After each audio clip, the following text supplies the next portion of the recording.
My name's Malala, the son of Oscar Sudi na mtu mkona ya William Samoei Ruto.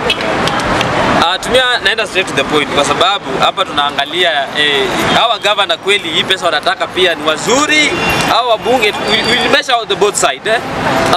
Kwanza kabisa hapa wabunge na magavana afadhali sasa hata wabunge na wabaki na hiyo pesa. Gavana hao ndio ofisi, hao ndio wanakula sana wananchi wa kawaida. Nikianza kabisa kwa wabunge, kwanza rafiki yangu Oscar Sudi, pesa ya CDF tunaona inafanya kazi. Kukuja hapa Embakasi pesa ya CDF inafanya kazi, bako naona amekuwa kiburi hata kwa gavana, anafanyia pesa kazi kabisa. So acha tusiwe hawa watu, acha tuwape pesa wafanye kazi. Wakana hiyo pesa wafanye kazi kwa sababu gani? Kazi ya kuchunguza nani anatumia pesa vibaya, hiyo ni kazi ya ACC.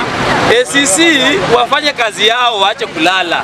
Kwa sababu tukisema bursary peane na governor, it means if you want a bursary lazima uende uapply kwa account. Sasa for example, mimi ni mkazi for example Kakamega na natoka pale Mumias pale chini. Nikitaka bursary, ukiona nimeenda Kakamega kurudi Mumias, that is 500 shillings.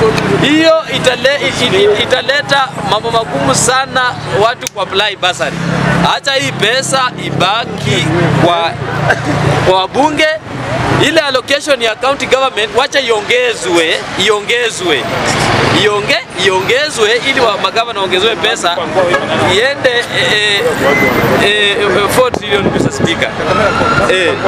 So Mr. Speaker, I'm not supporting Mheshimiwa Raila Odinga hata kama tuko hiyo side nyingine, lakini mambo mengine aachane nayo, acha wabunge wafanye kazi yao, wacha wanafunzi wasome. Unajua sasa yeye alishasoma kitambo, achana na wabunge wanafunzi wasome.